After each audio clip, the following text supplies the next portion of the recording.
been quite a year for everyone, including local government. We'll recap some of the highlights coming up next on Inside St. Lucie.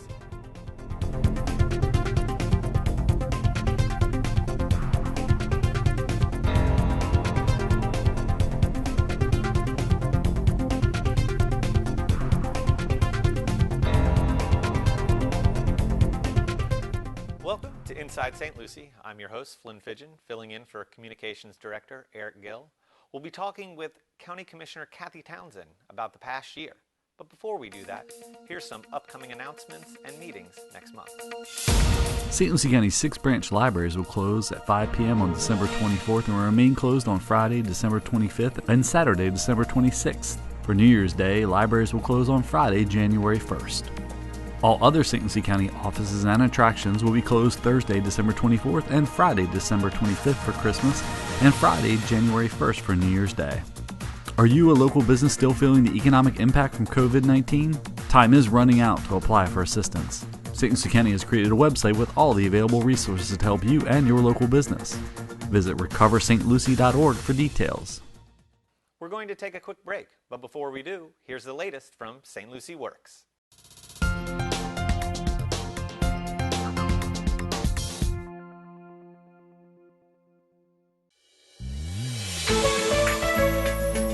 Tourism is starting to fight off the corona pandemic. After a 6-month decrease, the bed tax revenue in September increased by 17% compared to the same time frame in 2019. Overall building activity remained steady in September compared to August, with 900 total permits being submitted. Revenue for that same time frame increased by 9%, generating more than $249,000. The housing market continues to be immune to COVID. According to the Florida Realtors Association, the median home sale price in St. Lucie County in September was $258,680, up 8.6% from last year, while condo values dipped slightly by 2.4%, with the median price at $205,000. St. Lucie's unemployment rate dropped in September to 6.7% compared to August's 7.6%. Statewide, the unemployment rate was 7.6%. The Treasure Coast labor force saw a decrease of 1,500 jobs, or negative 2.8% over the past year. The biggest losses were in leisure and hospitality, government, and education and health services. If you work for a local business looking for skilled or trained labor, be sure to contact the staff at CareerSource as they can assist your company with its recruitment and training needs.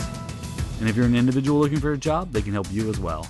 Visit the CareerSource online at careersourcerc.com or call 1-866-4U2-HIRE.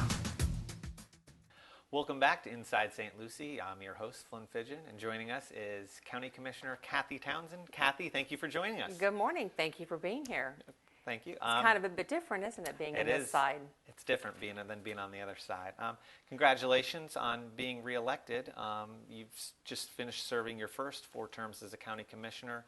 What were some of the biggest surprises, and what are some lessons you took away from that experience? So you're asking a hard question right off the top. I think the biggest surprises is that somebody on the outside, you kind of have an idea, you think, in your own mind of how government works. You really don't understand that till you're here. So I think another thing that's surprising to me too is I think as me personally, before I was here, I always thought that people came in, they talked to staff kind of put packs together, whatever, and then it went to the necessary advisory boards, and then it came to commissioners.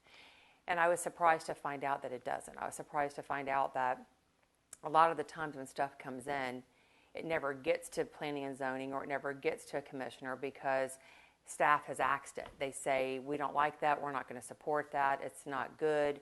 And so I think that's why I feel in the last 2 years more developers and more people wanting to do business here has actually been coming into the offices, because they've realized that when they go to staff and staff says it's not going to work, they need a little bit more explanation as to why. So that's why I feel that they've been coming to us directly. I was surprised to learn that, because I always thought that it came in, here's your application, and then it kind of comes to us to kind of talk about it at planning, and then it goes to the commissioners. I was surprised that administratively staff has the right to say, we don't want that here. So that was a little disappointing to me, but overall, everything I expected has happened. Okay. You also wrapped up a year as the County Commission Chair. How is that different from just being a commissioner on the board? Well, first of all, I want to say to the public think because you're the chairman, you have more authority and more seniority, and you don't, right? I'm still 1 vote of 5. All you do is run the meeting. So for me, it was a double whammy because I was obviously up for re-election, and I was campaigning and being the chair and doing my regular job all during COVID. So it was absolutely crazy this past year. I really don't know how the difference really would be had I not been in the middle of COVID and campaigning. I think basically being the chairman, the only thing that's really different is you have a lot of signatures to sign. You have to sign a lot of paperwork. And of course you run the meeting. So, but as far as extra work, the only extra work you really have is all the documents get signed by the chairman of the board. So for that reason, you do have to, have a lot more handwriting and more signatures and stuff.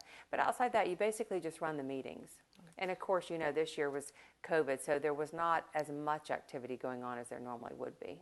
Sure. But it was still, I do have to say, it was a lot of work just trying to get through that and COVID and, running for re-election plus doing the daily stuff. And then, of course, I still own my own business, so I had that on top of it. So it was an active year for me, and I'm ready for it to be over.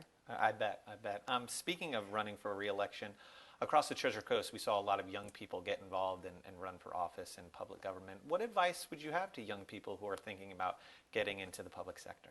Well, first of all, I think that was great to see because, you and them that ran our future leaders, right? So I think it was wonderful to see that movement because it was on all party sides, right? I do think, though, that strategically, when people try to elect people, they're excited to see the youth out there doing that. They're excited to see that that's a path they want to take. But they also understand that a 26-year-old doesn't have life lessons and education and knowledge to be able to come up, like for a commissioner, to come up here and run a $500 million budget. If you've not had your own company or something that you've been in administration or leadership of some form or even been a parent, right? I mean, look at you. You're a young dad recently. You've got a new son. Looking back 2 years ago before you had your son, you would have made life choices entirely different than what you make today, right? So it's about just experience and life lessons. So I think the best I could offer them, which is what I did to my opponent, is I offered him to sit on a board. I think it's important that when you're willing to put yourself out there, that it's not that you've lost. You've never lost when you've decided to run because you take away a lot from just running a campaign. You learn about your community. You learn about greater, bigger needs of your community. So what I did to Mr. Duhart was the night of the election, I said to him, his focus seemed to be on affordable housing, and we have an advisory board for that. So I offered for him to sit on that board to learn more about where we are with all of that and to see what's coming because we have a lot of projects moving forward in the next couple of years that addresses that. So I hope he takes me up on that. I hope that he does fill out the application and he will sit on that board. So to the other youth that ran, I think it's important. I hope they don't go away. I hope that because they lost, they're not discouraged. I hope that they'll reach out to the leaders, city and county, and that they will sit on a board because that's really how you learn, or even just something simple as like we have our little government class here, and the cities have their government classes. Go to those. Take leadership through the Chamber of Commerce. Continue to be a part of your community. Sit on boards. Go out there and enjoy the nonprofits that we have here and serve on them because that way it will lead you into the path of politics if that's the path you want to take. And you might realize that that's not what you want. Maybe you want to be a legislative aide or administrative aide to one of us. So I'm excited to where 2024 is going to take us. I think that this was a movement coming forward with our youth. I think there's a movement on both party sides to be able to have the young Republicans and young Democratic group be active. And it's important. It's important that they get in there and they learn because they someday are going to be sitting up here, right? Sure. So. And speaking of the next 4 years, what's going to be your focus as a county commissioner in the next 4 years? So for me, I want to have conversations, which we've kind of started, about relocating the courthouse. The public defender's office, where the clerk of court is, that's all high volume, high taxable property. It's waterfront, right? They don't make any more of it. So what I want to do to help revitalize the downtown is so that the attorneys that are down there can remain down there. At one time I thought about maybe it would be best to bring it here. This is all property off the tax roll. However, since I've ran and I was out there more and I was talking to people from the city and talking to attorneys and talking to public defenders and stuff, actually we've devised and come up with a great concept, and that would be to let this property go to the college and the hospital and be a campus for the college to educate for the hospital, for nursing and physicians and veterinarian and everything. And because of Longwood Stadium being there, the college could utilize that stadium as well. And then where the federal courthouse is downtown around the FPUA area, it's still walking distance from where the attorney's offices are. You would just walk over 2 blocks. You'd still be at the courthouse. And anybody that's at the courthouse or in that corridor around the FPUA and the federal courthouse and everything, you would still be able to go and utilize the downtown shops, the downtown restaurants. And then at that time, the clerk building and the courthouse could become apartments and places for your generation to live, and you would revitalize and you would stabilize the downtown through going down there and drinking and entertainment and eating and everything. So that's something I want to continue to move forward and work with, is to take that, put it back on the tax roll, and then the money that we get from that would be more than enough to build the new courthouse, something new, less maintenance, and it still all makes a hub down there for everybody to just kind of walk and go back and forth, which would build the downtown area, make it actually even bigger. So that's something I want to see, and hopefully, and also of course I want to continue to work with the airport and getting some development in the airport, out there at the airport, because it's so underutilized, and to continue to work with the business navigator for small businesses. We did that during my term. I don't think we're there yet. I think we still have a lot of work to do, but at least the position's in place. And there's still a lot of small businesses that don't really know how to come in here and maneuver the process. It's still very challenging for them. So I want to continue to have that conversation with planning and work towards the business navigator to be able to go out there and help with the small businesses. Okay, and those are some goals to go after, and we've kind of touched on this before, but what are some things you're proud that the County Commission was able to accomplish, and maybe were there some areas where we all could have done better? So I think what we did during my term was the port, and then going out to the bid and having the director come in. I know that that's not moving as rapidly and as fast as the residents would hope for it to be, but I think that they're on the right path. And of course, government doesn't work quick, and you had the challenges of the permitting and Army Corps of Engineers and so on. But they're there. They've got a lot of that stuff. Right now, they're in the city getting the permits for electrical, and I think within the next 6 months, you're going to see good things from that company. That is a huge, huge achievement, I think, for this county to move forward if we are able to do that and start developing that port. As you know, a week or two ago, we had a rendering of the port master plan. It will be going to the city. So it'll be interesting to see where that conversation takes us. Another thing I think that I'm most proud of, I don't think it's one thing. I think the biggest thing for me is that sitting here in this position, it's nice to be able to know that I've been a part of the change. It's nice to know that I'm a part of something that's bigger than me, and I've been able to sit here for 4 years and make a difference in someone's life, because there's people that call me for code enforcement, there's people that call me for building issues, single-family residences, and there's people that I know that when they've come to me and I've been able to help maneuver the waters for them, they've been able to get across the finish line. And so knowing that I've been able to be successful helping them get there, that's the biggest achievement and the moment I'm most proud of. We've done a lot of other great things. We had the boundary switch with Indian River. I have, a great relationship with them, which was great because it helped 5 residents kind of come into a county where they were split properties.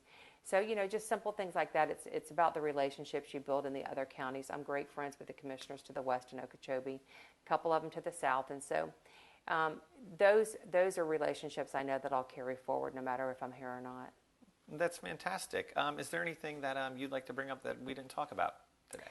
No, I think you covered it all, except I'm glad you're on this side. So now you kind of know what we feel like when we're sitting here, and now you have a little bit more mercy on us. I feel your pain.